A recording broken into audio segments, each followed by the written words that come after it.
One.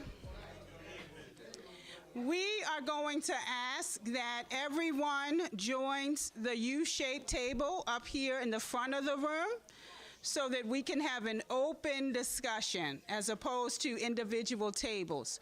So everyone should come up to the U-shaped table.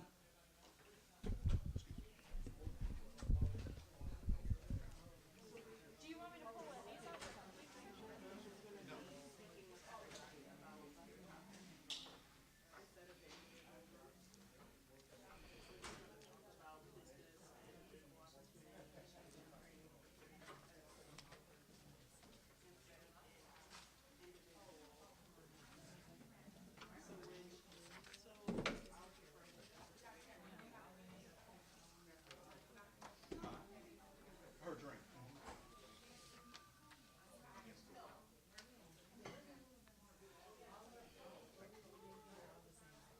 Hello, Miss Snow. How are you? Okay. You can just have a seat. We're at the U-shape.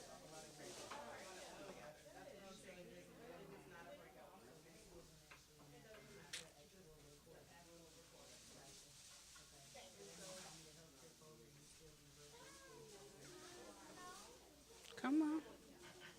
There's a seat. You want her to sit right there? We need another, I was suggesting he sits there. I was suggesting that this gentleman takes this seat because he's a participant. Okay, we still have a seat here. Looks like, I just want to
Welcome to this, our fourth charrette in a series of four. I'd like to start by saying welcome to each of you for being here tonight. Thank you for any and all efforts that you have contributed to ensure our success tonight. We are excited for the discussion and your contributions and feedback. I'd like to acknowledge our partners here at the Center for Hope and thank them for allowing us this space this evening. Along with that, I'd like to acknowledge the Park Heights Renaissance Board of Directors members who are with us this evening. I'd also like to acknowledge the Park Heights Renaissance staff who have contributed their time and their effort in coordinating and organizing for us this evening. Tonight is the conclusion of a four-part series of charrettes. We are excited about what has happened so far and looking forward to what happens tonight and our ability to distill the information that has been shared by each of these conversations, to review it, and to come back to the community to share it and say, this is what we've gotten and this is what we'd like to present on your behalf. Receiving feedback at that point to move forward with putting forward an economic development plan for the community of Park Heights in the master plan area of Park Heights Renaissance. So I am going to get out of your way. We're going to get started with our introduction video, which is going to be a bit of another welcome, an introduction and a purpose for our conversations tonight. Tonight, it's an open conversation where we'll cover all 5 of the areas of clean and safe environment and public spaces, robust schools. We're going to talk about business, employment, and training opportunities, equitable housing, healthcare, and healthy food access. We have facilitators seated around the table that will help move us through the conversation. My encouragement is to identify the problem, but don't get stuck there. Identify the problem, transition into the solution.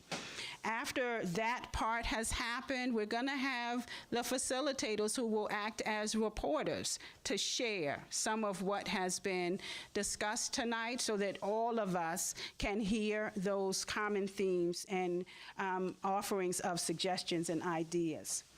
After we do that, we are going to engage our win activity. So right now, make sure you have your raffle ticket. If you don't have it by the time I get up here with Nafi and my bucket, you won't be able to participate. So make sure you have your raffle ticket now. I want to say thank you to everyone who makes up the Park Lane, Silburn, and Levendale Sunset communities for your presence tonight. And I say, let's get started. Let's be excited, and let's really inform this process. Before we leave here tonight, you'll get some closing remarks from our Chief Executive Officer, Yolanda Jiggets, and we look forward to that time. Is there anything else that needs to be added before I walk away from the mic? Okay, let's go. Welcome to the 4th and last Park Heights Community Charrette. Tonight, we are being hosted at Sinai's Center for Hope.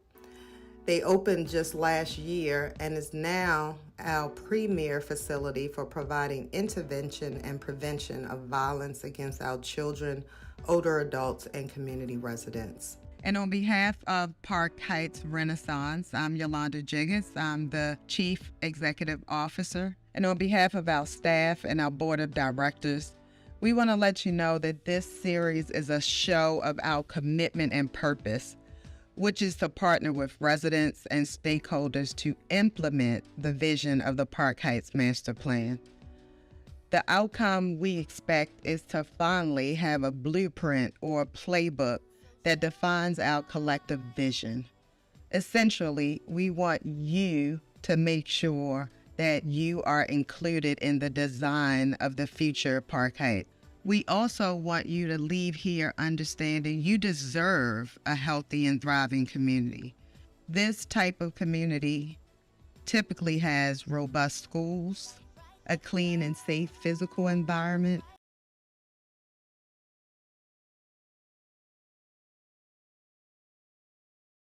because I'm inspired and I'm hard to impress.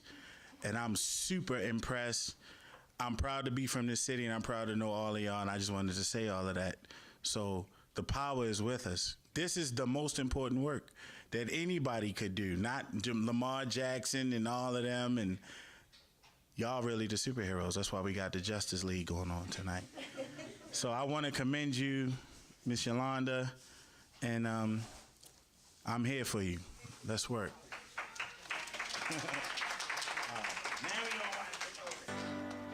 Welcome to the fourth and last Park Heights Community Charrette. Tonight, we are being hosted at Sinai. Welcome to the fourth and last Park Heights Community Charrette. Tonight, we are being hosted at Sinai Center for Hope. They opened just last year and is now our premier facility for providing intervention and prevention of violence against our children, older adults, and community residents. And on behalf of Park Heights Renaissance, I'm Yolanda Jiggins. I'm the Chief Executive Officer. And on behalf of our staff and our board of directors, we want to let you know that this series is a show of our commitment and purpose, which is to partner with residents and stakeholders to implement the vision of the Park Heights Master Plan. The outcome we expect is to finally have a blueprint or a playbook that defines our collective vision. Essentially, we want you to make sure that you are included in the design of the future Park Heights. We also want you to leave here understanding you deserve a healthy and thriving community. This type of community typically has robust schools, a clean and safe physical environment, diverse and equitable housing, access to health care and healthy foods, and businesses and employment opportunities. In this region, which includes Park Lane, Silburn, and Levendale Sunset neighborhoods, we already have some great assets, as we know, but I'll just name a few. Where you at? Levendale. Where you at? Levendale. Park Heights. We have 2 schools in this region. Pimlico Elementary Middle is one of our 21st century schools, and we have a great community school, Park Heights Academy. They also, in recent years, installed a beautiful new Kaboom playground. We have a first-class Callow Hill Aquatic Center that is managed by Recreation and Parks. And Sinai Hospital, which is a part of the LifeBridge Health System, has been servicing the Northwest community since 1959. And they also manage the Levendale Geriatric Center, which is also in this region. Community leaders and residents are taking charge and working together to renovate the Edgecombe Park. And we all know this region has significant percentage of legacy homeowners who take great pride in their homes and neighborhood.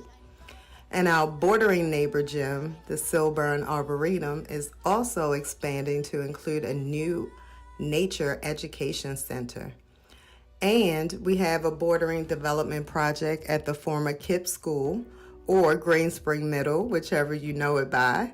And they have a new vision for a campus of housing and recreational opportunities. And we look forward to supporting that project. But can more be done here? There are limited businesses in this region.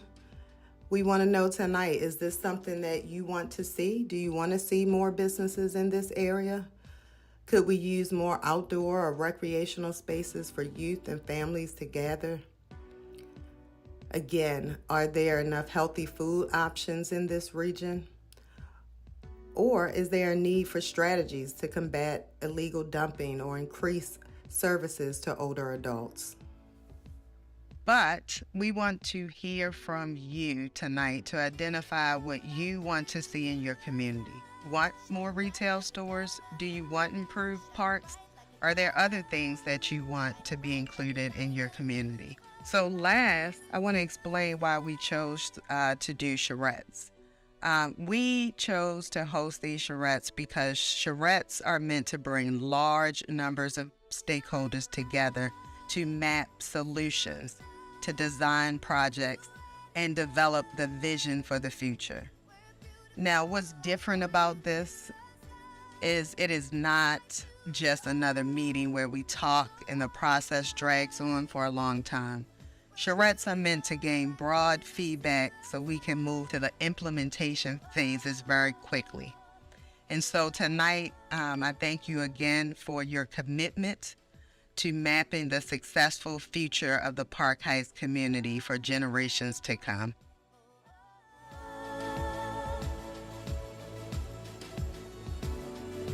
Guys, at each of the charrettes, we talked a little bit about facts about Park Heights. So I want to start with that today because I need to be here. Oh, I'm too short. Sorry. It's a little too short.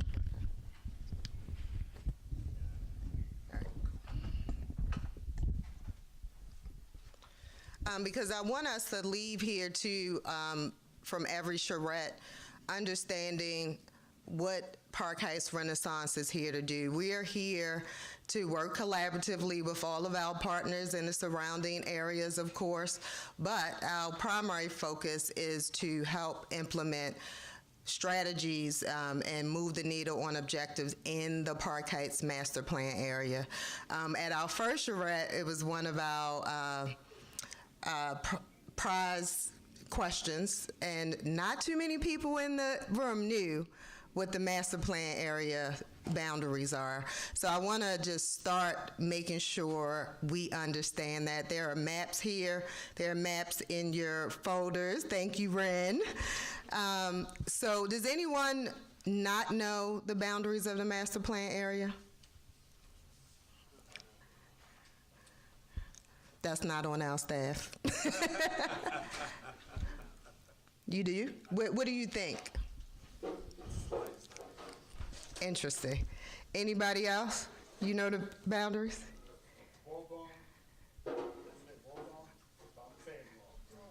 Wabash.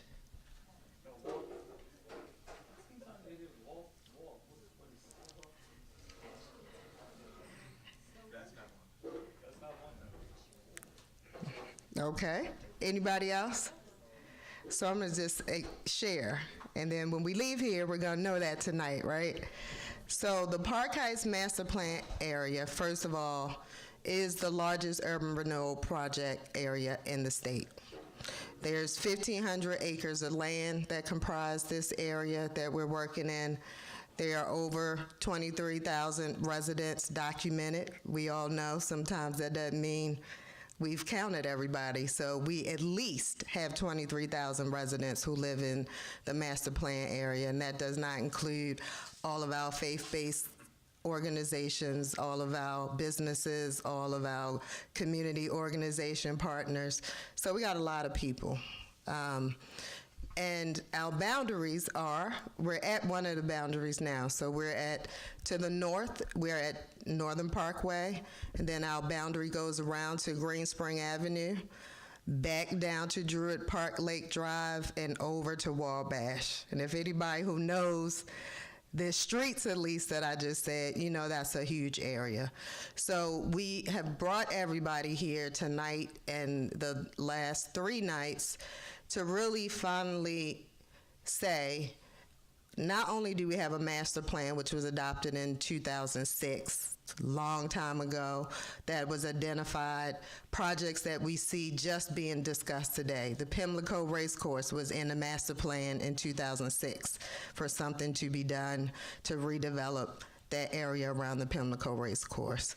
Crime, safety, education, everything we're talking about was in that master plan. And so now we are 2020, 21, 22, coming out of COVID. We want to hear from the residents so that we can adopt an implementation plan. That master plan laid the objectives out, but it didn't say how we were going to do things, where's the money for it, et cetera, et cetera. So when we do this, take it seriously. This is about thinking through what we call the basic quality of life components, and that's why we focus on the areas that we're going to talk about tonight. There's a lot of things we could have in our neighborhoods, but the things that we're going to discuss tonight are the basics. And if we can begin to come up with a plan to address those things, first of all, identify them. Everybody calls us.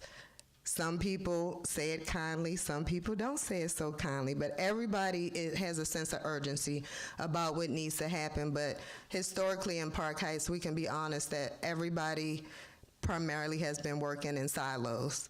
And you see the result of that, very little impact. If we work together and identify and put all of those things down on paper, and we can understand what we have the resources for, we can quickly start working on those things while we are fundraising, identifying partners and other resources in year 2 to do those things. And that's what this is all about. So I want to thank you again for coming out tonight.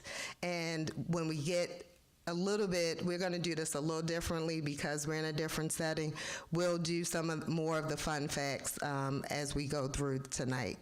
So thank you again. So let's get started. I hope to hear some good recommendations and ideas tonight.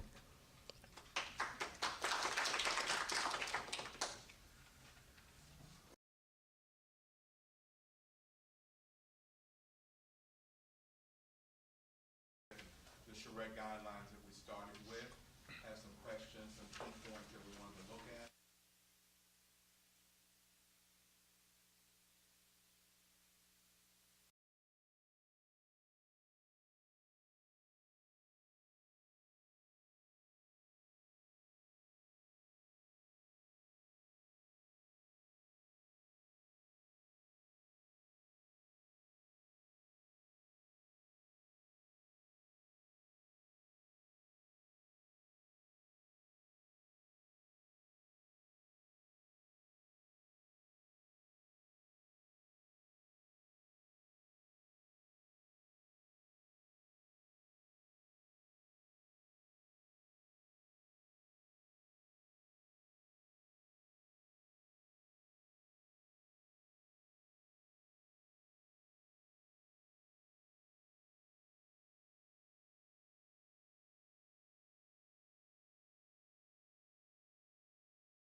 I don't know how much time people actually take away the trash that is there, you know what I'm saying?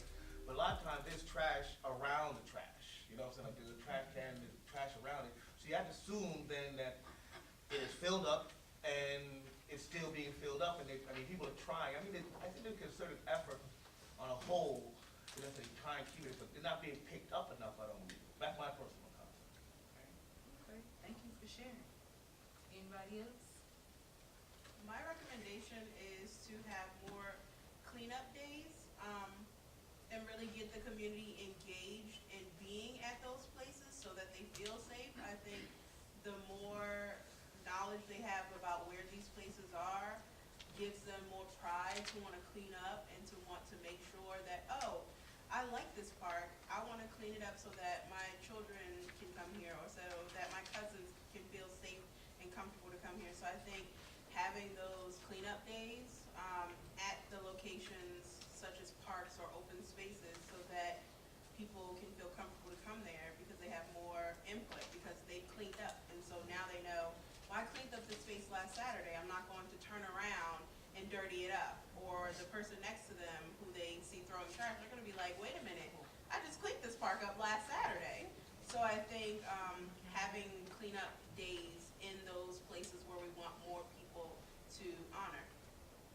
And if we could, to piggyback on that, if the neighborhood associations would adopt a playground, then that would be their responsibility to really oversee it and make sure the cleanup days are annual and making sure that they hold residents and neighbors accountable for being in that neighborhood association.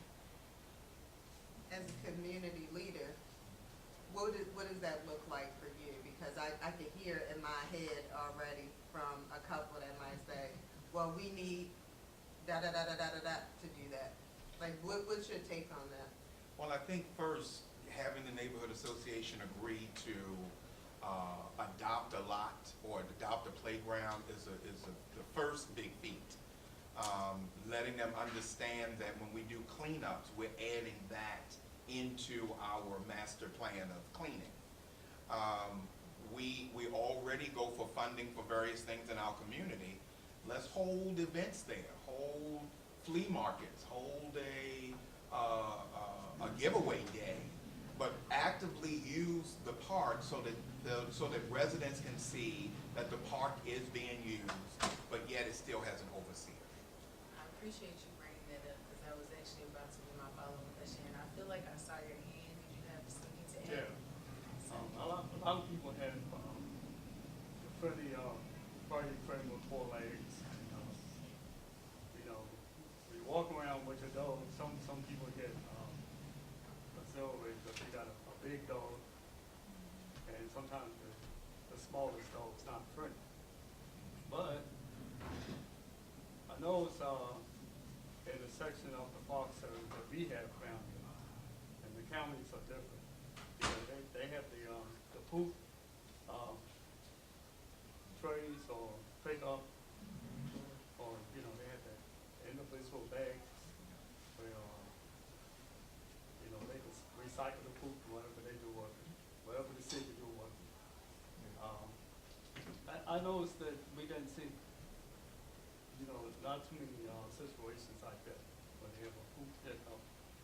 Because when you walk through the different parks, when the grass is fresh cut, sometimes it's opposite. It depends on what people see, the medicine. But the trash is still there, I understand. But I think it'd be more common if we had the poop pickup situations where everybody's responsible for the dogs, so you don't be walking. Do we have a dog? But do we have a dog park? I was about to ask that. I don't think we have one in Park Heights at all. There is not one. Right, we don't have those pick up poop. Never thought about that. So to your Recycle point, bags, I'm sorry, to your point, it would be great if politicians and city agencies would look at other jurisdictions and see what worked, and then collaborate and ask, hey, how did you get this in action? What steps did you take to make it work? Because I live in the county, and you're right, especially in certain neighborhoods, they have the little stations with the bags and the trash can right there, and there's no reason that can't be done far and wide. So again, that would lead to collaboration between government agencies and things of that nature. But we have to get them to connect, and having worked in city government, I can tell you that even city government agencies don't connect right? So I would encourage you to reach out to your local council person, and try and see if you can incite her to start those conversations, or him or her to start those conversations, because that collaboration will be huge in moving things forward to kind of bring in more things that work. And I challenge you even further, like, what stops us from doing that? Right, that's what I was getting ready to say. That was one thing. Well, But that's good. Good, great minds think alike. So I think that's a recommendation. Like, we could explore other places that we feel model what we want and make those connections as well. I do value what Wade is saying in terms of our city partners, but I think that that's something tangible that we could do. Right, because you might have a relative or friend that lives out in the county, and you just ask them, and they say, oh, yeah, I know, and then you might move a little bit faster than trying to get the bureaucracy moving. That's one. The second thing with the adopting or having the community associations kind of overseeing the parks, what might help with that also is if we put like some signage up that says this park is supervised or adopted by like Tawanda Great or whatever, right? So that might help too. It advertises that association, and hopefully it brings about some pride, and then people start making connections. So that was the two things I thought of. Okay. I have a comment from online. Lawrence White asks to figure out some better strategies for illegal dumping in the areas. This is for everybody. I'd like to add to what was offered so far. I am a big proponent on us being empowered to do for ourselves what we can. So yeah, we have expectations of our elected officials, but we have the capability among ourselves to reach out and ask questions. It might be helpful if we worked with community associations to put together a list of questions. When you reach out, this is the information we want to know. Also include how you record the information you receive, where you report the information you receive, and how then do you implement it. I think whatever we come out of these conversations with for each topic area, a question we should be asking ourselves is, are we succession planning? How are we making room for the young people in our community to do what we're doing and be able to do it when we are no more? Each organization has a responsibility to the young people and the youth in that community, and we have to make a way for them.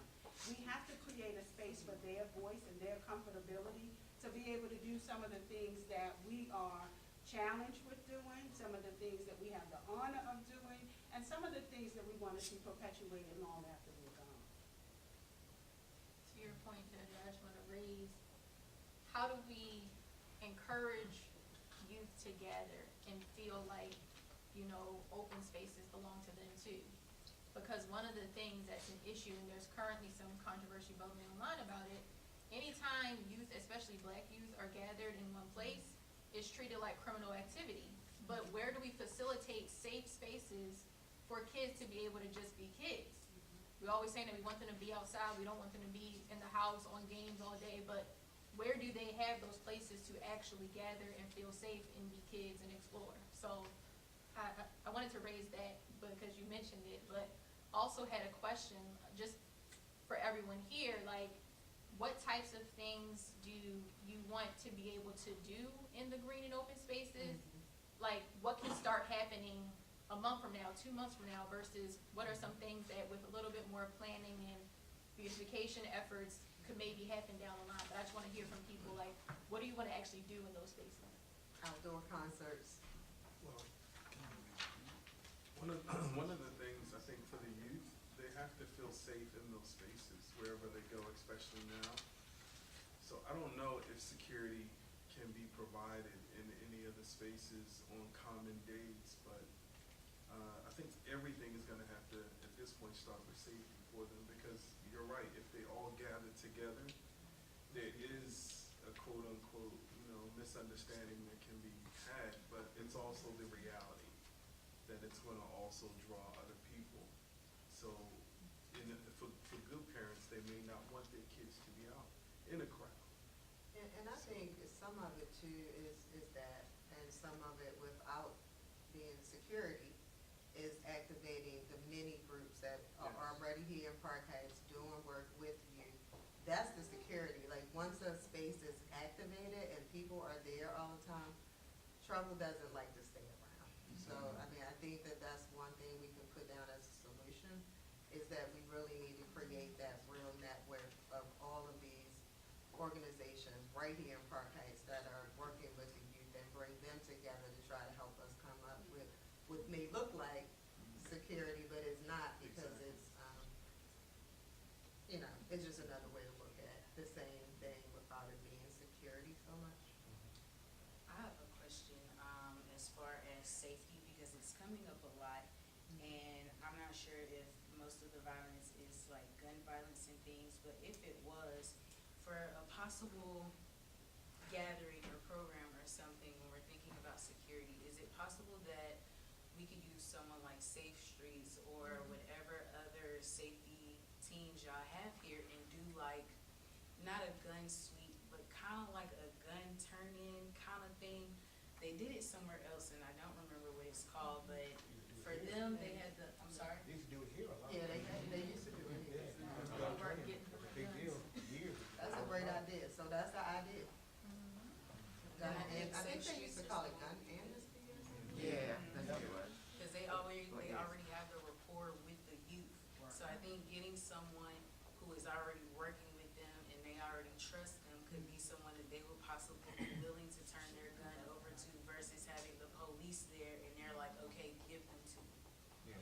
But I think also having different activities, more positive activities, not just a gun turn-in, but what about something for engineering, something for biology, to introduce them to something new that they may not ever get exposed to in any other area. In my church, we expose them to a different financial thing so they can think differently. So can I pause you for 1 second, only because, don't lose your thought, Okay. stay on that, because these conversations go quickly. So I wanna switch us to the next topic, and so can we Yeah. do we have the notes, whoever's doing note taking Yeah. here, so that we can switch to business? Yeah, the next Since it was one, natural, he already talked about training. business employment training opportunities. Before we go there, Yes. it looks like Larry and the gentleman beside you both had comments that were trying to, for you Yeah, to let's make comment. sure. Real short. Just when you mentioned what can we do in those spaces, and I'd like to think low hanging fruit is easy. I know like Safe Streets, we mentioned Safe Streets. They do a lot of community events, but it would be great to talk to them about, hey, why don't we you guys already do it, use these spaces in order to make, so it's not adding or recreating a wheel, just moving the wheel to the right place to achieve a certain goal. And was it someone else?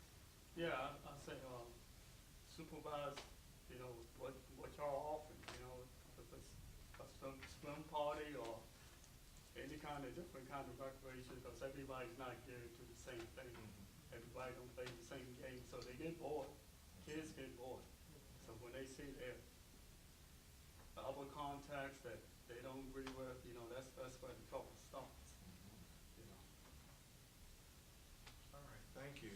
We're gonna move the conversation to business, employment, and training opportunities. Thank you, everyone, for your comments and recommendations for clean, safe environments and public spaces. Good evening, I'm Wade Carver, branch administrator with Park Heights Renaissance, and I'll be facilitating this portion of the conversation about business, employment, and training opportunities. So what I wanna know from you all is what retail businesses are in your neighborhood that you tend to shop heavily, what you would like to see in your neighborhood, things that used to be here and you miss, and any training centers and employment centers and job readiness programs that you want to see or that you have seen that can be of a benefit to somebody. Well, Martin, you wanna start since you were finished what you started? Just exposure for kids to have, just to open their minds up to different things. Everything is not just sports, and everything is definitely not violence, but robotics, engineering, swimming, just different things that it doesn't always have to be to protect yourself. One of my things is just always be on offense. Do something about it, and it can be in the back of our minds, but let's go to a different level and just expose them to different things. I think it's real important that we do provide these kinds of activities more than just sports to our kids, because I'm finding in my particular neighborhood, just over the last couple of weeks, we had teenagers, like between 12 and 15, who are just gathering. They have nothing to do, no place to go. And if we could expose them to different types of training, even board games like chess and those kinds of things where they, you know, they're thinking and strategizing would be very helpful, because they just don't have anything to do. And also, I say 16 to 99. If you're gonna train somebody, you know, an opportunity of a job field, you know, CCD used to do it. I don't know what happened. You know, you could register for some type of skill training, like clerical or, you know, biologist or something, anything that was out in the community other than the retail outfit. Because some retail outfits, you know, you need a upper skill education. But if you needed that, you know, they would train you. That's one of the facts. But there's other simple things that kids could do where they can make money off. You know, it's a lot of trouble. You know, the cousins and the kids, when they gather, they don't have a lot of money. Or one kid that has all the money, so they have all the parties. They talk about where they go to the movies at and how they have fun. And then there's the other group that doesn't have no money, don't know how to support themselves, so they're the troublemakers. So you're suggesting a broad array of activities that all kids can be included in? Right. Okay. You know, and skill, not so much games, skill. And even providing interviewing skills. Right. A lot of our kids don't know how to properly interview, properly dress. Right.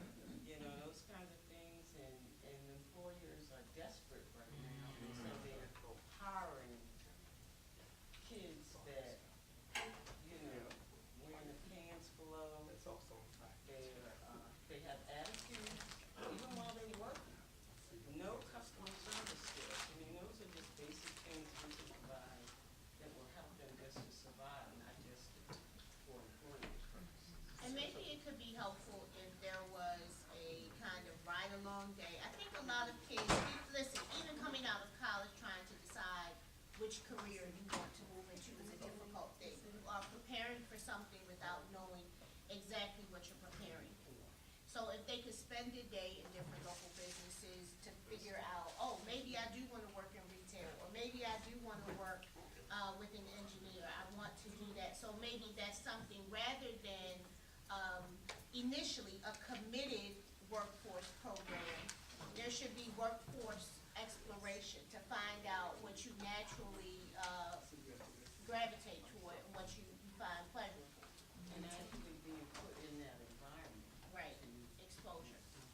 So maybe a shadow day for the businesses in the area where, well, not just, you know, not just retail, like you said. If you think about it, we have home improvement businesses in the area, quite a few auto mechanic shops in the area, and have a child to, you know, have, I think anybody who is prepared to work or has a desire to work to be allowed to come in and see what it's like, you know, in preparation, right? But are there other things that you like to see in the neighborhood, like I said, retail businesses, things that used to be in the neighborhood that are no longer here, that you think Park Heights could benefit from? Lawrence White online said, he didn't specifically say what retail, but he said he would like to see more upscale retail stores. And so take your mind to an upscale retail stores, and I guess we can list some. Here's a moment of fun fact. We have gift cards today. Yeah. Yes. Who can name one of the upscale supermarkets that used to be in Park Heights?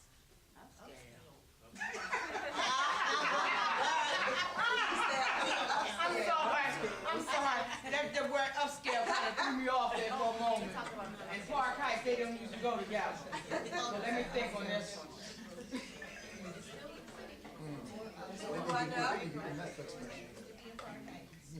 Was it Eddie's? Yes. So Yeah, we did. does anyone know where the current Eddie's is, where the two are. One is on Charles Street, and one is in Roland Park. When was it here? Eddie's used to Park be Heights here. and Wiley Avenue. Yes. Now I remember. She said now I remember. Now I remember. So, just to get your minds to upscale. And Park Heights. And How long ago was that? that was a long time. It was actually the first Eddie's. I know the late 70s, early 80s, it started fading Was it on. upscale at that point? I mean, you're trying to define it, was it defined as upscale at that time? Yeah. It was upscale enough for it to I happen. understand what you're saying, right? But was it defined as upscale at, I mean, I know what Eddie's is now, but when it opened up in Park Heights, was it defined as upscale at that time, or was it just a corner of this area? There used to also be a theater in Park Heights.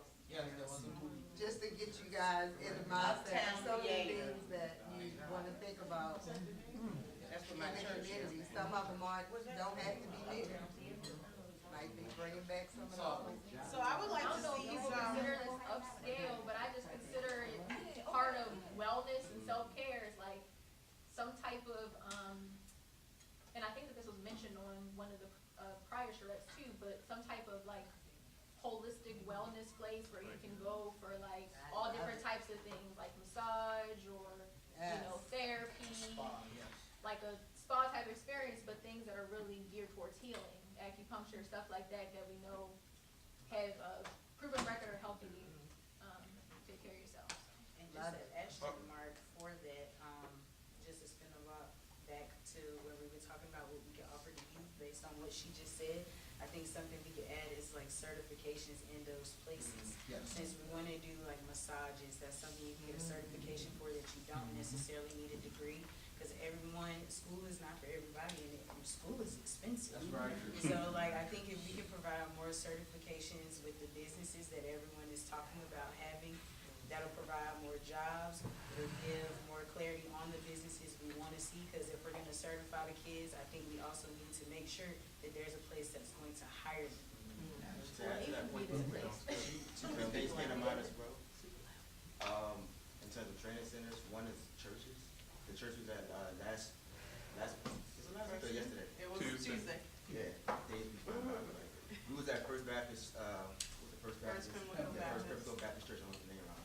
And just having a place there for training centers. And as well, I think segment into the next topic, education centers. You can incorporate some of the training in the schools also. So like coaching in schools can be good things to help with some of the jobs also. So also before she said spin the block, somebody had said something about bringing training and programs. I would love to see what Johns Hopkins is doing duplicated at Sinai with their summer youth workshop. So bringing kids in who are interested in STEM to, participate in as employees during the summer. That would be an awesome opportunity. They don't have to leave their communities to, participate in something like that. And if I'm not mistaken, and you correct me if I'm wrong, I think they're starting a program at Pimlico. Well, that's already, it's already there, and so we can build out upon that healthcare piece. Sinai is working with Pimlico. Okay. To get kids in the training program? So it's like, they bring a doctor, A medical training. I want to invite you to this conversation. I see Nafi and Larry trying to get in, so I wanted to. It's Najee, by the way. I'm sorry? Najee. Like the saxophone, exactly like the saxophonist. No, I just wanted to piggyback off that training thought and kind of perfect segue with the Pimlico medical detectives program at Pimlico. But I don't know if y'all familiar with BizTown. J.A. this time? Yes. So, which is like the most incredible thing, I love it. But that concept, I think, can be duplicated. And I think when we think about training, one of the things is we immediately go to the older youth when we think about training, when we think about apprenticeship and that kind of thing. But, like, I didn't have BizTown, or maybe it was, and just Sinclair Lane didn't do it. But,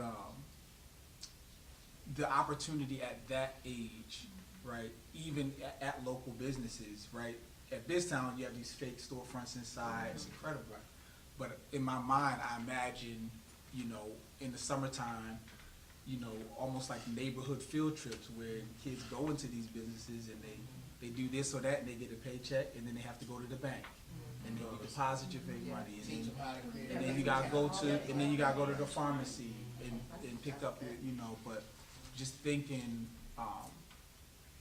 that at that young age, planting those seeds, because we're thinking about future, right? So we're thinking 20, 30 years down the road, these kids are going to be 25, 26, 27.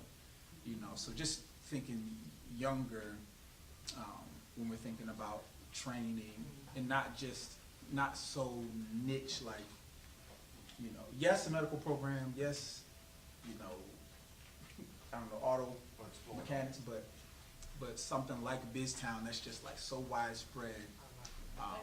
So can I ask what the inception of that? I'm sorry. 'Cause I kind of want to expound on his point, Najee, if you don't mind. It's cool, I'm troubleshooting.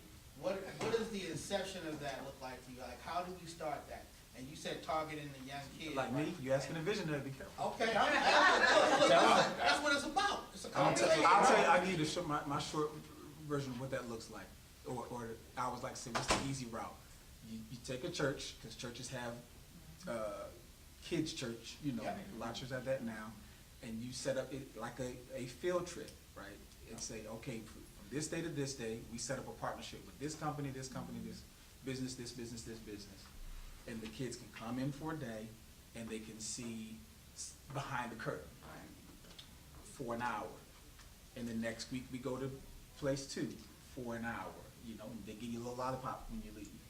And you get a little fake paycheck. And you go home and say, Mom, I stuffed envelopes and I got $20. You know, it's fake. Like, my kids come home from kids' church and they got these tickets. I don't never see them do nothing with the tickets, but they're excited to get these tickets. Right. Sometimes they don't even get a prize. They just stacking tickets, you know. But taking that concept and saying, it plants a seed. I used to go to my father's office and stuff envelopes, and we used to cut, you know, we used to use power tools, cutting wood. We ain't make nothing, we just cut the wood up, you know what I mean? I used the jigsaw, but that kind of thought process.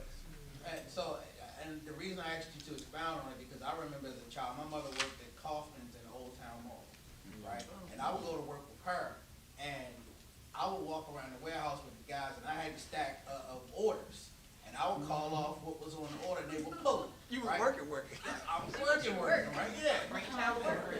Man, I was probably like 10 doing it. But she had no babysitter, right? So I would go to work for her.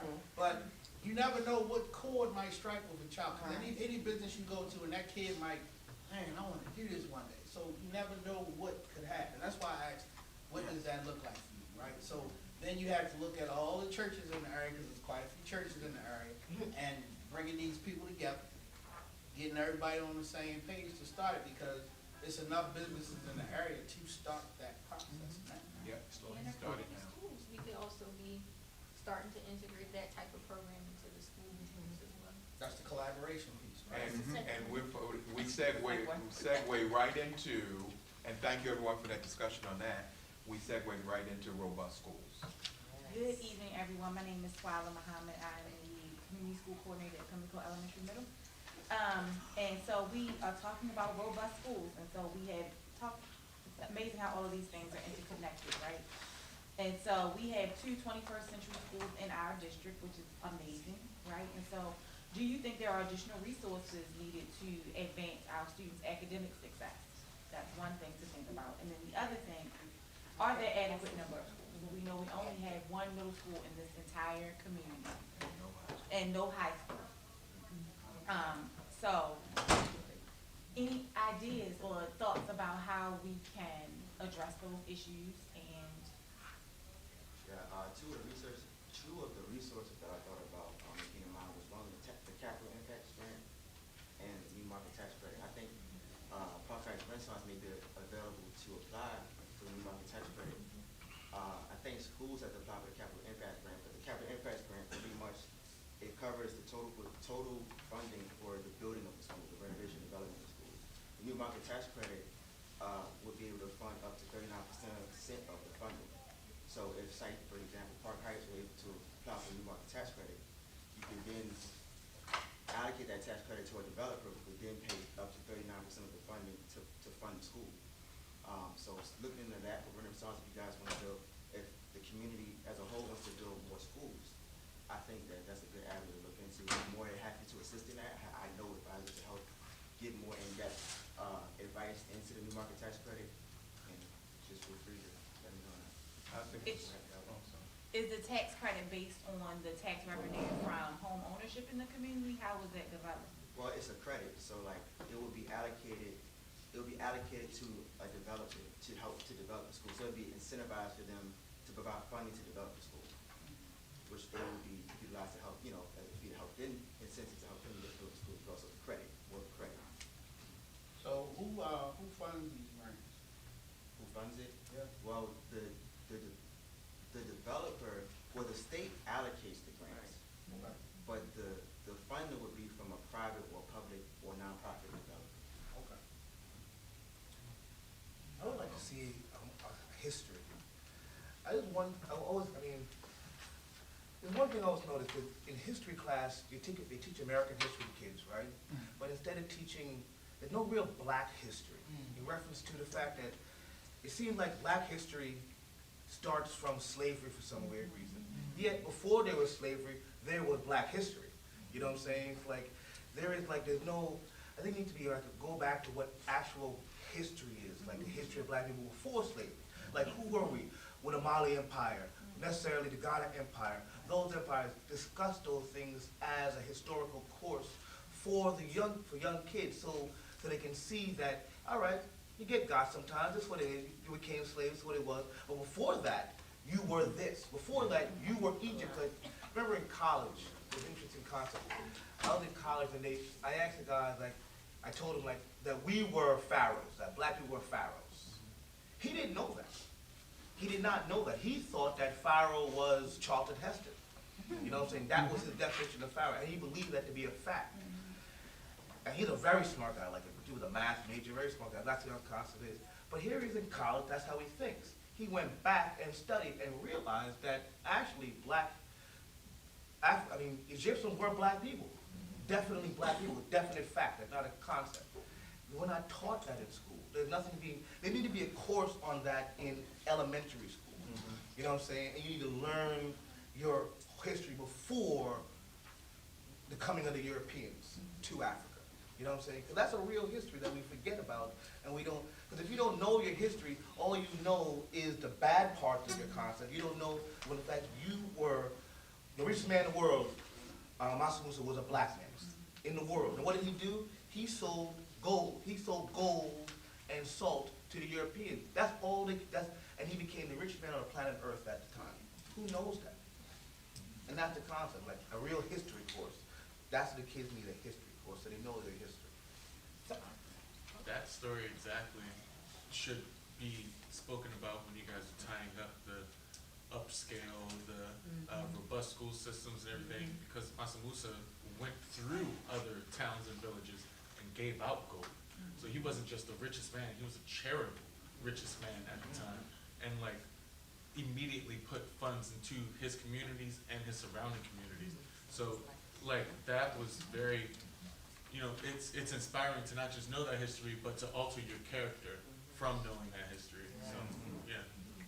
And so what partners can we connect to that are already in the community that can help propel?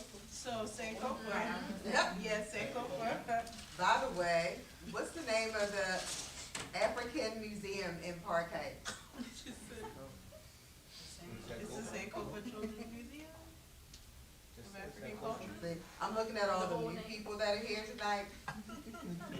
So did you know that? No, I did not. We have an African Children's Museum right here in Park Heights. I also didn't know that. So using our resources that we already had to help build those things and bring, partner with our schools, and bring that information to our children, because they are not exposed to that, because one is not a part of the curriculum, right? So thinking outside of that and providing opportunities outside of the curriculum that our kids can be exposed to. Yeah, so she's taking Partner with Sankofa. I would like to see, I know where it is. I would like to see community schools be community schools again.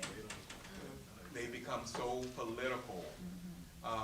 The community cannot use the school unless you pay for a security guard.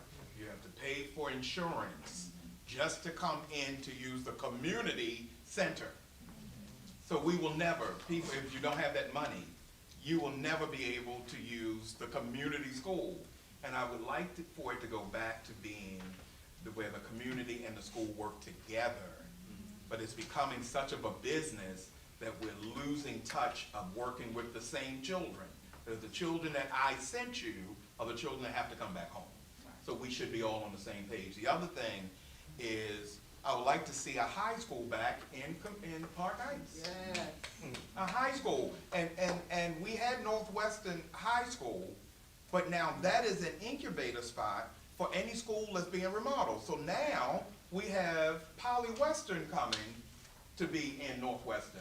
So if it was good enough to take everybody else's school up there, why did we close it in the first place? I can't understand it. We closed it and then we set it up for other people to use as a school. They said it was closed based on enrollment, but it doesn't make sense. I have a question. The schools that we do have, community schools, do they participate in BizTown? I don't know. That's a good question. Yes. Most schools Not do all in schools. Baltimore City. I don't know if these particular I know all of schools them do. does. I do know that before, because that's right in my. But it is definitely an Or Arlington, opportunity that I think I'm that going, they could I'm do. going there with Arlington. Arlington does it? They're doing it May 12th. Yeah, most. Okay, so let me say it again. A community and a school should be together, because I'm the neighborhood association president for that area and knew nothing about it. I'm just saying now, oh no, we don't have it. No, I know for a fact. And you just They said no. normally do it, I know when our schools did it, it was in 5th grade, so I don't know if they do it in the younger grades, like, but every year, the school took the kids that were in 5th grade as a transitional activity. To introduce them. It's disjointed, I'll tell you that, from Communication. from working with this town, it's disjointed. Wow. That's another. So that means that we could adopt a model Yes. and expand upon that Yeah. ourselves. And yep, and do it better. And can do that now. Right. We don't have to wait, Yeah. since they already do. Does Park Heights have a Boys and Girls Club? They have the rec centers, I don't think they have a specific boys and girls club. I know that the Boys and Girls Club is like going through, I would say, a drought since the pandemic. And I only know that because I'm from like the Franklin Square area, so like Southwest Baltimore. That Boys and Girls Club, I was a 5th generation member there, and it was it went out to Middle River sometimes. We visited that Boys and Girls Club, and went to other ones. And I remember the first time I went out to Middle River, I was like, man, they got a lot of nice stuff out here. But you know, that sort of exposure brought me back, and eventually our club was remodeled, but like, you know, it was eye-opening in the same way that, like, you know, on the upscale thing, we were able to see other things, but the community was also spread across Maryland and not just Baltimore. It was like we were a part of all of the Boys and Girls Club, and I think I'm not sure what the difference is between Boys and Girls Clubs and the Salvation Army Boys and Girls Club, but I was a part of the Salvation Army one, so like we were still able to do things with a club coordinator who wanted to talk about spirituality, who wanted to talk about moralities and all these other things aside from, you know, Power Hour and being on the computers and the computer lab. And, like there were a lot of things that I look around for now that I'm like, dang, if they had a Boys and Girls Club. And like even now I find myself wanting to volunteer at Boys and Girls Clubs, but sometimes they're not around, sometimes they're no longer open because of, even before the pandemic, like there was a shortage in attendance for them. And so, yes ma'am. So what about the Boys and Girls Club model? Do you think that we could adopt? What are some of those components that wowed you about the Boys and Girls Club? I'd say the first thing for sure was at that specific Franklin Square Boys and Girls Club was the proximity to the elementary school I went to. It was right behind Franklin Square Elementary. So like, not only was it safe for us to go there, and I say safe for us to go there because I've been banked in that parking lot. I only had to go through that parking lot to the Boys and Girls Club, but like, you know, stuff happens. But like, the fact that it was right there, the fact that it was able to suck up all of the latchkey kids in my community. I wasn't one of them, but I very well could have been one of them. And a lot of my closest friends were latchkey kids. So those kids who have nowhere to go because the park is either dangerous or dirty and, you know, no one wants to go there, they had the Boys and Girls Club. And that was something where it was almost like a household where we showed up. And when I first went there, it was still Mr. Fisher, but eventually it was Mr. Bora. And then, I said LeBron Fisher. oh yeah, exactly. So, you know, there's even just right there, the fact that I had that man when I was a kid and someone years later just went, oh, that man. And I'm like, you see how it spread past Franklin Square. And so that thing that you could implement is literally, it was a community home, and it was a community center as much as it was a home. People knew that they could use that. I had my 13th, 14th birthday party there, and my family did like a little red carpet thing, and it was a surprise. And, you know, I got photos from that in my photo album, and I asked my mom, you know, do you think they would allow me to have my 29th birthday party there this year? And she went, boy, they closed down. And I went, I didn't know that. Just for a point of reference, yeah, there is a Boys and Girls Club in this area. Good. If you know where Aldi's is, on Doefield, the elementary school, they built They built it out, and they have a full-fledged Boys and Girls Club. They have a contract with Dole's Fruit, that they have a chef come in and teach the kids every week how they have a kitchen, and they supply all the food. I get some of the smoothies, and they sell food and everything. But it's amazing. And during the spring break, they were there all day. So How I would can we even use say, the resources that we already have available? We have rec and parks, right? Yeah. So they're connected to like Park Heights Academy. You have another location at, you have CC Jackson, you have all these places that are kind of like walking distance for our kids. How can we get them to adopt those same practices and principles into the rec and parks philosophy, right? To serve kids and to provide those same sorts of resources without building an additional or creating something that's really already present in our community. We're using them more efficiently, I guess. Partner with the churches Partner in with- different disciplines. So if Yeah. 10 different churches offer the space maybe once or twice a week, one focus on history, for instance, one focus on finances, one focus on apprenticeships for plumbing, electric, to gain their interest just in 10 or 20 different things in 10 or 20 different churches. Offer their space, then it could get started almost immediately. A fun fact, we have 143 churches. Did you get the number from them? Oh, I'm sorry. Oh, I'm so sorry.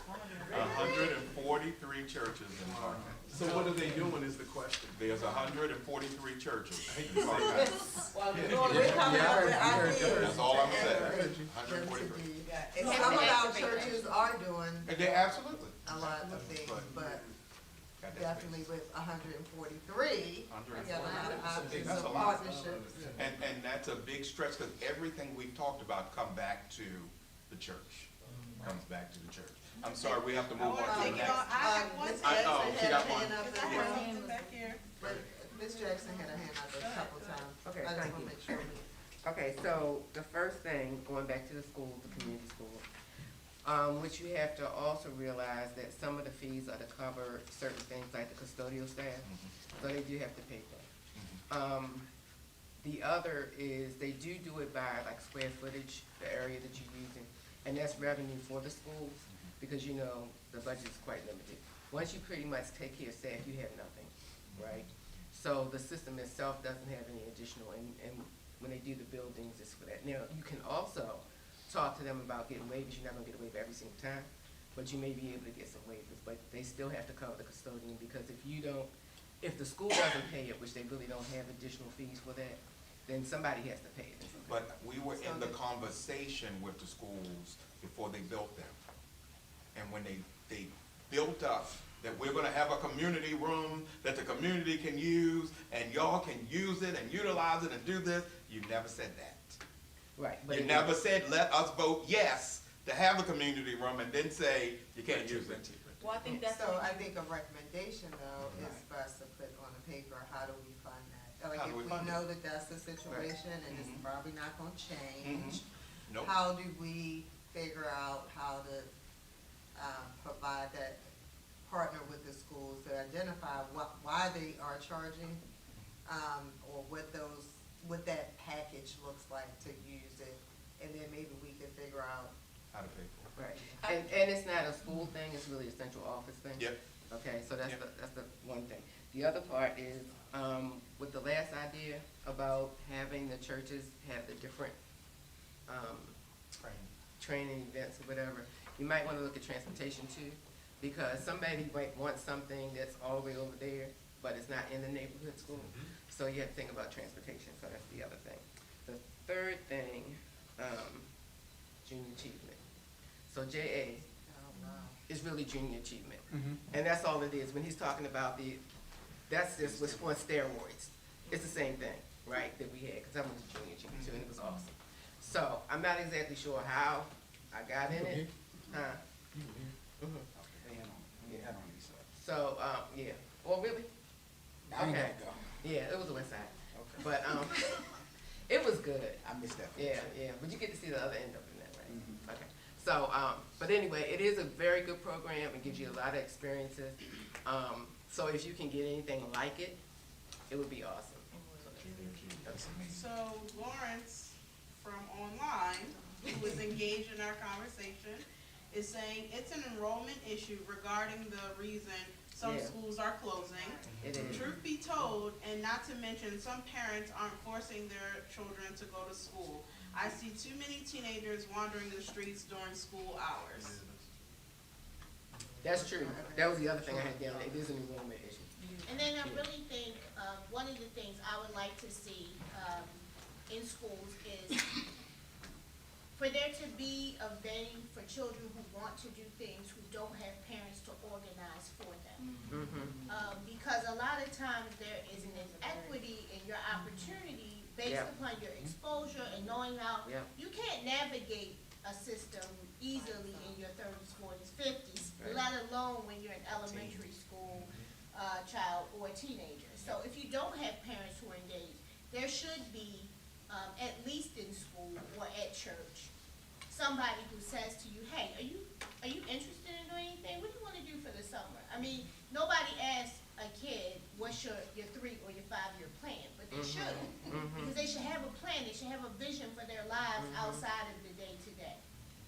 And you know what would be great? I'm sorry to interrupt because I didn't get to him. I'm done. Is if we have a form, because I heard this at the meeting number 2, about communication. If we had a flow of communication of the different programs, of the different activities, of all the other stuff we've already talked about today, that would be great. So if we had someone in each community that would be like the liaison, so that person would get the information and then pass it on. Their responsibility is to pass it on to their people in it. So I think we need some kind of like tentacle kind of thing going on, because it shouldn't be all Park Heights Renaissance doing it.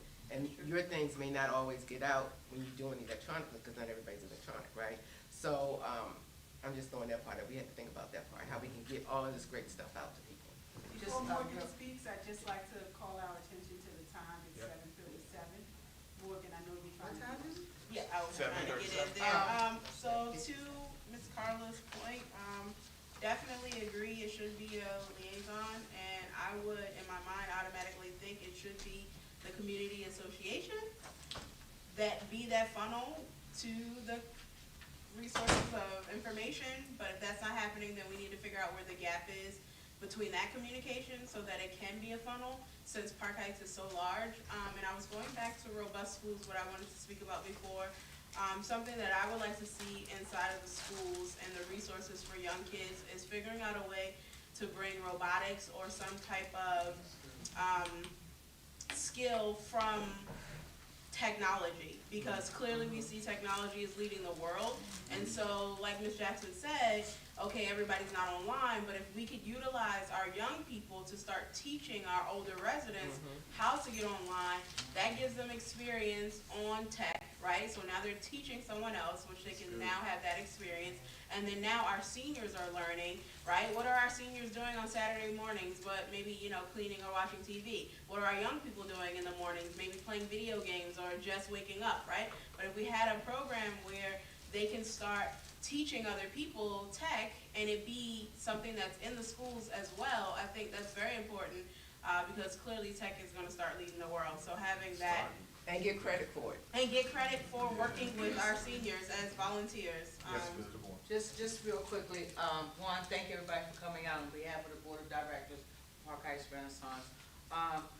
One of the things that we always seem to overget in our community is financial literacy. Everything revolves around how we're good stewards of our money, even from young ages. I don't know if you know or not, but Morgan State is competing with other colleges for this money because this group of 4 came over a financial literacy act. They did. So let's think about how we can incorporate financial literacy at young ages, because if we teach them young, then they'll be better stewards when they get older. That's something that is not taught. I went to college. I had to go to college to even thought about saving money. So that's something that helps with entrepreneurship, that helps with home ownership, that helps with everything that involves our lives. So we can start incorporating that at a young age, even as seniors. You know, a lot of people don't have that concept. So I think financial literacy is one of the keys for making our community stable. And the other thing, the church, there's an organization, one of the organizations, Northwest Faith Partnership, is putting together a resource directory. So we're going to be reaching out, and these are the things we want to include: the churches, the resources in our community, that one-stop shopping that we need. So when we put this survey out, folks, please return the information, because we don't know what we have until we understand what we have. So that was my final part. And we are really rushed on time. Thank you. So basically, throughout this robust conversation and across the ones we talked about already, it sounds like what we want to do is make a full circle kind of youth kind of person, because they are our future. So something that I think we should do in our schools, which was something that was also brought up the other day, is requiring community service hours. But to even further that, I'm not sure if the schools here do it, but I'm originally from North Carolina. We do, as a senior, you have to do a senior exit project.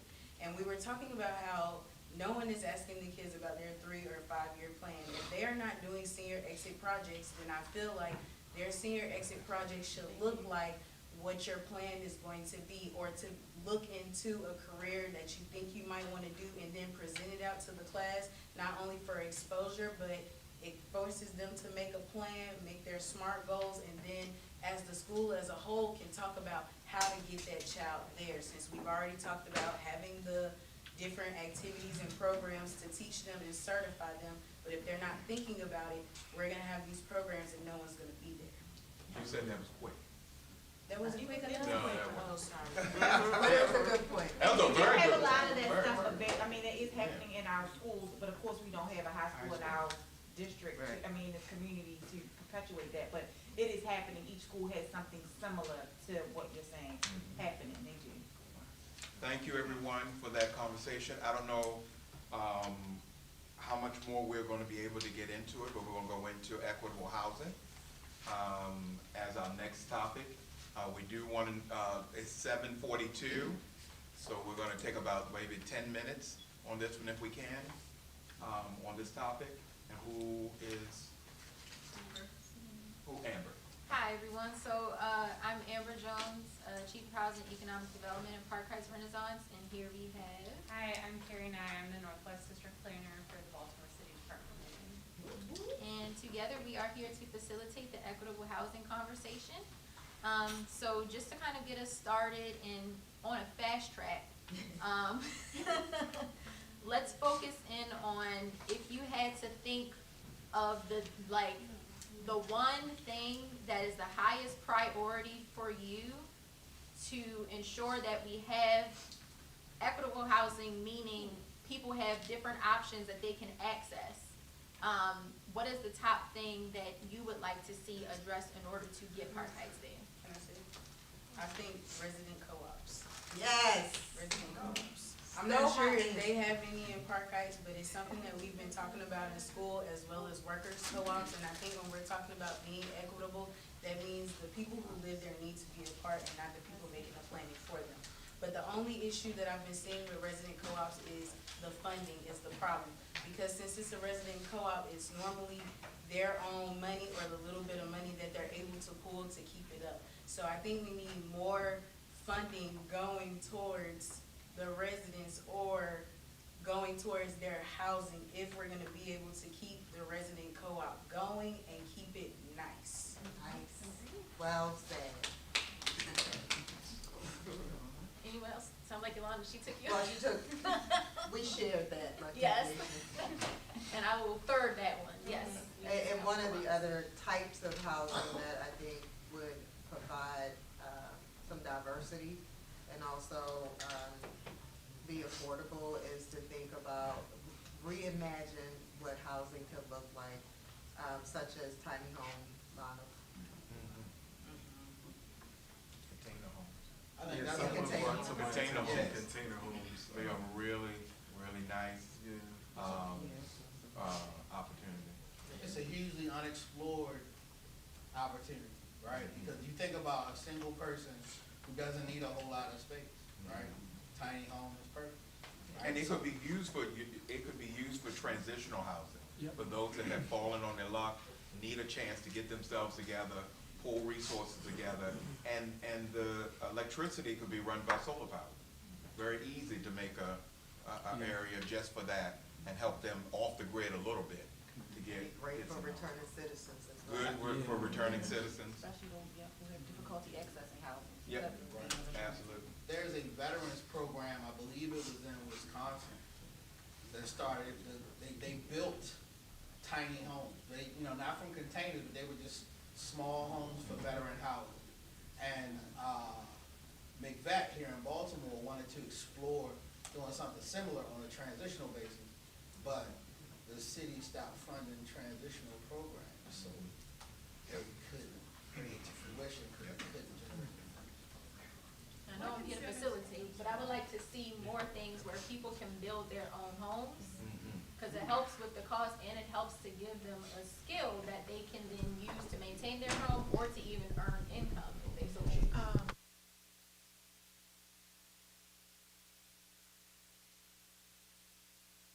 Home buyers who don't necessarily have a lot of money stock, but are interested in owning property and would consider communities like Park Heights. Are there incentive programs for them? And if not, can we think about how to make that available to bring in some more youth to the community? And to add to that point, I agree 100% for young professionals, home ownership as well as bring some quick stories. Coming past here, I passed Mount Sinai Hospital, and like that was my childhood hospital. Like just having the memories of getting my first needle, running from the doctor, things like that, like brought back memories. So just having opportunity for people to come back to where Baltimore's home for a lot of people. But the housing, probably sometimes in some cities, may cause them to leave. So I would not be there. To that, like, there are some places in other parts of the city where they have housing that's geared towards young professionals, that has like co-working spaces that's built into it, or things that would kind of make it more of a holistic type of living experience, or even like co-living, because it makes it less expensive and you basically share your kitchen and common areas. Yeah, and work where you live. If we had more, and that goes hand in hand with business and building up our business side of it, and then having housing where people can walk to work without using transportation, ride their bike to work. We need to really explore having more people live where they work. So to start that conversation, I suggest collaborating with EBDI, because that was a program that they were starting back in 2007. Okay. Where, and between EBDI and Hopkins, they wanted people to, be able to walk to work, all that building that was done over there. And I worked on the project, helping acquire some of those properties, right? And it can be done. And I And think Sinai Sinai has does it. have I was an gonna Living say, to Work yeah. program. I Yes. think that is something that we I'm just buying. need to publicize more and Yep. figure out how to incentivize more. Yeah. Can we get a page on the Sinai website talking about living New York? Working on it. All right, good, thank you. I'll let 'em go. I'll be buying, I'll be buying It as well. is 7:50. I just wanna, iterate, we're rushing because we want to stay on time. We promised but it sounds like we could go over a little here, but we gotta be out of here, out of the gates by 9 o'clock, or we're getting locked in. I would say like 8:45. The real, so I just, yeah, the real details are back here with Morgan, but I just wanted to write that we do wanna wrap up, but I turn it over to you to wrap us up, facilitator, but I wanna make sure that everybody's. So we'll go on to the next topic? Can we? I will defer. We have time, no, one more. One more, healthcare and healthy food access. Yes. Okay, two things. The Remember, work where you live program, the official one, and I don't know if that's the one that y'all were talking about, but if they were, I think that we also need more money towards that, because the original, work where you live program that they're offering, they only offer $5,000 for you to buy a home where you live, and we know that the housing market is a lot higher than that $5,000 is not gonna do anything. So if we can add more money in that, if we're gonna do that program, that would be nice.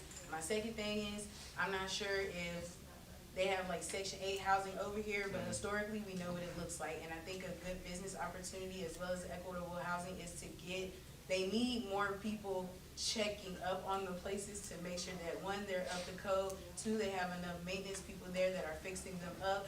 And again, that comes down to needing more money, because it's not enough to hold the people there. Don't ever say you do stuff quick, because that's not. You heard me talking fast. But no, to piggyback on that, Section 8 also has, a program to buy your home through Section 8. Yeah. So that is a really, really, really good program, and it's new, it's fairly new. And we need to, so what we can do is educate our residents on getting more information about buying their home that they're possibly living in right now under Section 8. All right, real quick. Go ahead. In equitable housing for existing homeowners, it's very important that we educate them about how to leverage the equity that they have in their homes and how to prepare themselves. When development takes off, it's going to cause an increase in tax assessment, tax base. So I did quickly.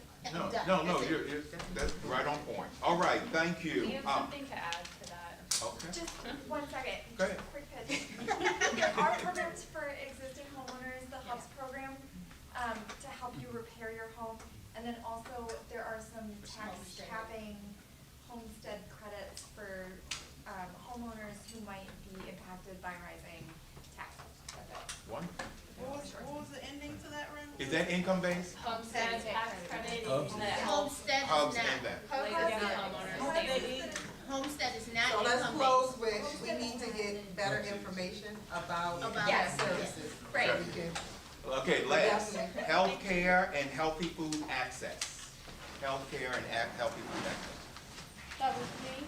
I'm Brianna Formansky. I'm one of PHR's interns. So I guess now we'll start this conversation with wondering, are there healthy food options available in Park Heights? Are there adequate amounts of grocery stores? And are there any nearby hospitals or health clinics to get us started? Anyone have any ideas for healthcare and healthy food options? so, No, you can go ahead. because we know that there are not. We know the answers to most of those. We have a hospital here, we have Park West, so we have clinics, healthcare clinics, particularly in this area. So 2 quick things, I think, and Larry, you're here, is more outreach and education and how to access them, people on the streets, trying to get people connected, other types of programs besides people traditionally walking into a hospital, because a lot of people don't do that for various reasons, and we could abbreviate that, but, so programs on the street that attract people to health service, it could be, and a very good idea came up at the last one, I wanna repeat it, cause I loved it, was the mobile health I'll clinic. get right saying. But in terms of healthy food options, markets, grocery stores, we all want, and they are very hard to get in neighborhoods, they're very difficult to maintain.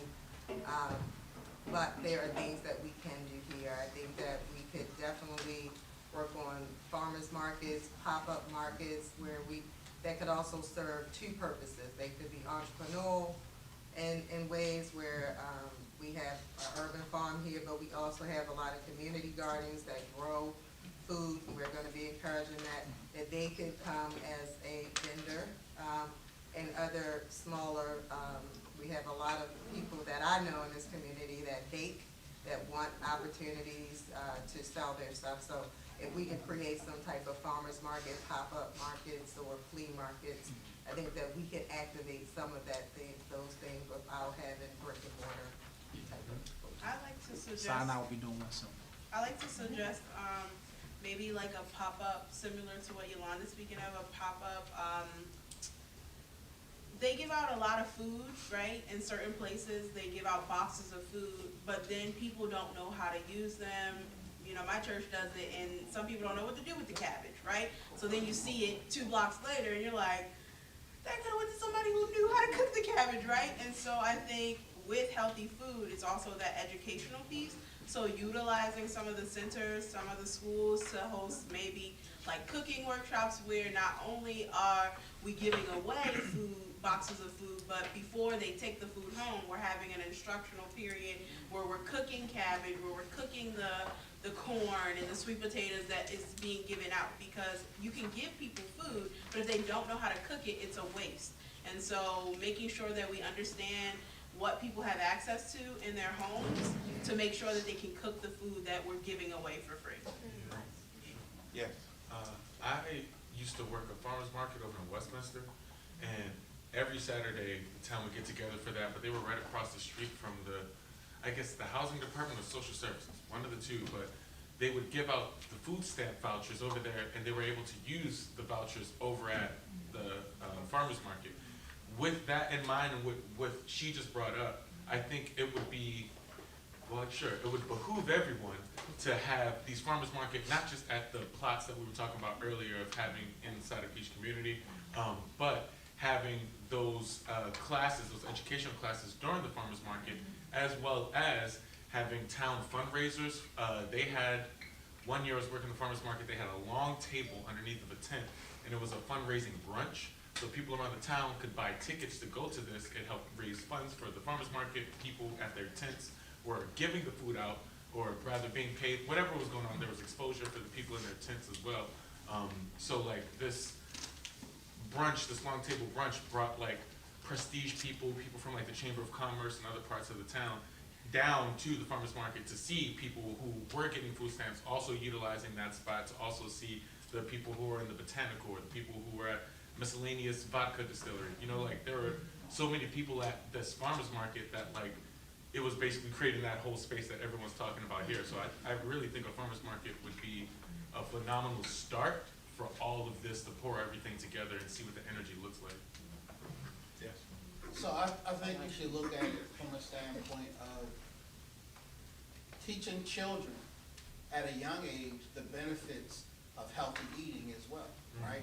And learning how to cook those healthy options. So, funny thing, I didn't eat watermelon until I was 46 years old, right? I'll never forget, on a trip coming back from Calvert County where my grandmother grew up, we used to every year stop at the same fruit stand, and it got to the point where when we would go, the man would give us free fruit. And one year he gave us watermelon. And I kindly snuck behind the shack and threw my watermelon out into the field. And from that, I take as an adult, teaching kids how to eat healthy when they're young, so it can become a habit as they grow older. Just like Morgan said about cabbage, a lot of people don't understand how to cook cabbage. I taught a 35-year-old guy how to cook cabbage one day, right? Because he didn't know how to cook cabbage. So teaching those things will hopefully create healthy habits if you teach them when they're young. Because I'm talking to my sons about eating healthy, as opposed to eating suds and chicken all the time. Yes. So, with involving the kids and with the farmers market, and I think it would help like with another business venture for the children. The way we used to do in elementary school, where in your elementary school classes, you start with a seed and you at least build a plant. I think every year we need to build upon that so that more people can get into growing their own food and doing more agriculture, as well as it'll help with gardens at the schools. They'll all have something to put towards it, and then you can eat from the garden at the school, so that'll do the healthy food with the school, because we know the school food nasty, don't want it. And I think it would. And you eat what you grow. Exactly, you eat what you grow, so now more people can take pride in their food. And then how older people are always talking about, we used to be out in the fields, we knew how to grow, y'all don't know how to do anything. I think that will push that aside, because now they'll be growing up in each grade, building upon growing something and adding it to the garden, and everyone knows how to farm as a community versus it being individual. And I don't know if that's happening at Arlington, but it is happening at Pimlico. They do have a farm that they are growing their own vegetables, and they have a nutritionist on staff. I don't know what her particular title is, but they have a nutrition class. All of the kids are incorporated in there using those things that they're growing. And she's incorporating them each day. They're trying a new vegetable, being taught how to cook a vegetable or whatever, a different meal. So it is happening. So the students are being exposed in a unique sort of way in that particular community school. I don't know what's happening at Arlington, if you know, but it is happening. And then one other thing, Nope.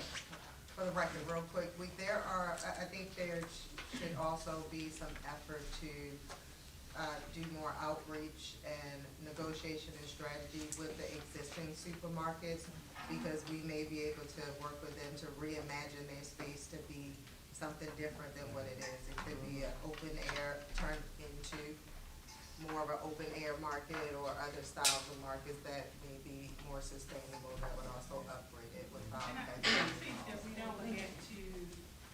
we don't get to give people food and not teach them how to prepare the food, and then not create spaces for people to enjoy it together.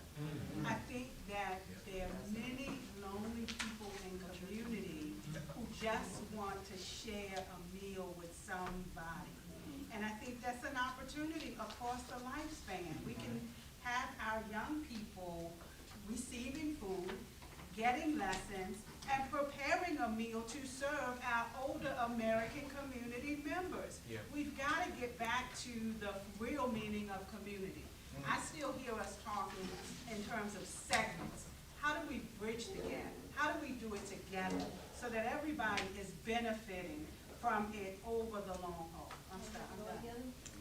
I like that. You're gonna do that. It goes back to the Goddamn, open spaces. goddamn. And just as Ms. Dedra's coming up, just on to piggyback off of what she just said, I saw a beautiful story over in East Baltimore where during the pandemic, this neighborhood association lady, she cleaned the alley, and they put tables all the way down the alley, and they dressed it just like they were at a five-star restaurant. And the people came out, they had lights going across the alley, and they all sat during the pandemic, and they ate dinner together, because they were missing their relationship they had with neighbors, that they decided to do that. And it didn't take a lot. Everybody brought a dish, everybody put it out on the table, and it was just a really beautiful thing, so. And we did a very similar thing right here in Park Heights with the Safe Streets program. It was Christmas time, and we called it Blessing Bags, where we had the Safe Streets team identify young people from the community who could come together and prepare these blessing bags for the older Americans in the community, create invitations to give to those older Americans to come to this event that was for them, prepare their meals, and serve them. That's awesome. It's amazing the feeling that people get from helping each other while being helped. Yeah. So we gotta think about how to do that more. All right. Well, thank you. I think, did we get all the healthy access to food? All right. Well, I'll turn it back over to. Oh, one last thing, I'm Oh, sorry. okay, here we go. We have 3 senior buildings currently in construction. I think that mobile, fresh fruits and vegetables taken to them, because a lot of seniors don't have transportation. Yep. And so I think if they just had to come downstairs once a week, to be able to take that and be able to get it back upstairs, it would improve, Yep. their ability to use fresh produce. And don't let anybody tell you it can't be done. My aunt lives in a building in Glen Burnie, and every week they have somebody bring fresh fruits and vegetables, and she stocks up like. I'm actually consulting with a guy who has a bus company who is interested in doing just that. Excellent. So we do have all of this recorded, correct? I believe so. Recorded? Okay. Okay, because we don't have time to report out, so we're gonna have to go back and summarize the recommendations. But again, thank you all for coming tonight. This also shows us that there's more to be done in terms of conversation. After we take a moment to breathe and start analyzing this, this is not the end. There will be community surveys going out as well for those who were not able to participate. So there'll be continued ways to give feedback. And then, just real quick before we leave, Deborah is going to close us out. She talked about the raffle at the end. So does everybody have their raffle ticket? We all set? Okay, now see, less dominant hand, look away. All right. You got my hand. Just one. This is for our second prize winner. And read the number. He is making sure that Yeah. he is being paid. Because I got mine in my hand, and I ain't winning. 050147. 47. Second prize winner, 47. There's probably a Right there. They might have left. She is happy. All right. 40. No.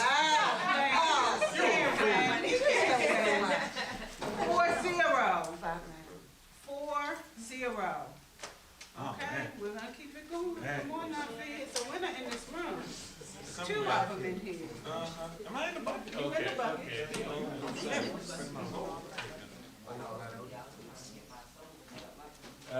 46. Somebody. I'm looking at that, Are right? you reading it right? I am. It's two numbers, right? Okay. All right, cool. 46. All right, let's try. Let's keep going. Let's keep going. Here's put these down. Keep mine over Okay, here, though. that's dominant hand. Mine Turn over away. Where we at? Where we at? I'll tell you what I do.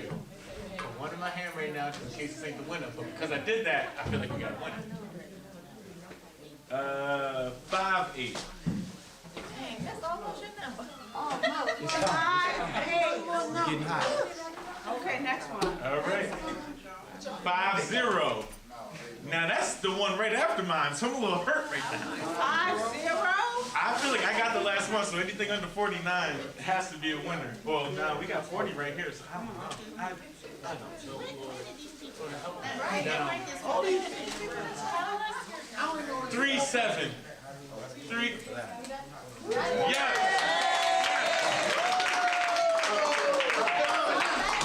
Yeah, you're welcome. There you go. Congratulations. $50 on us. Something nice for yourself. Now, if you're not sure you have a raffle ticket, you need to find it. This is our grand prize. Grand prize. All right, now Fee, I do too. Okay. The grand prize winner is 31. 31? 31. Are there any more raffle tickets? Were there more raffle tickets? There were some. I picked out of a Someone cup. sign it. Were there more tickets left over? Yes, there are more. Can I get one? Yeah, can I play? You know, we have,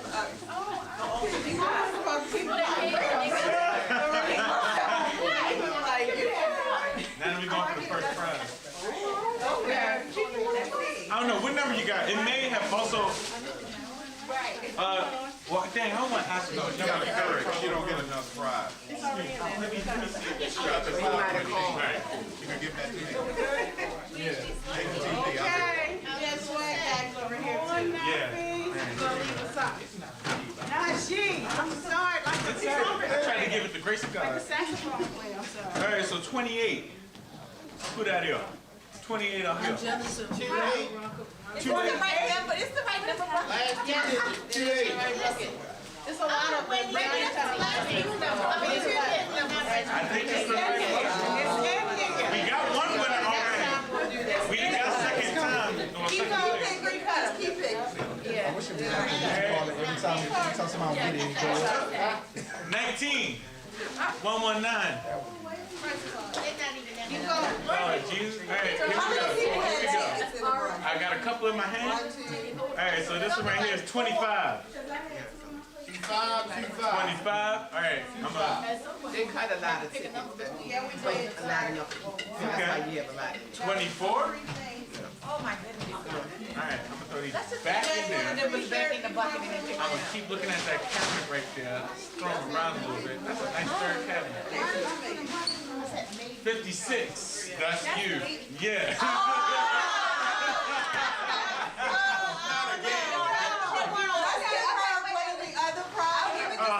She was our winner of the last year.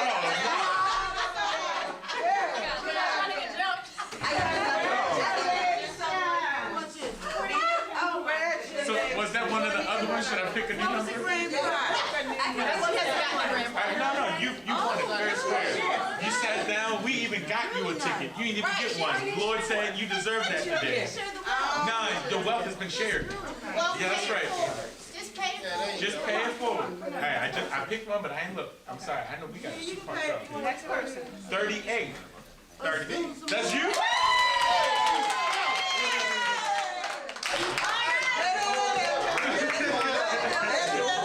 There's your prize.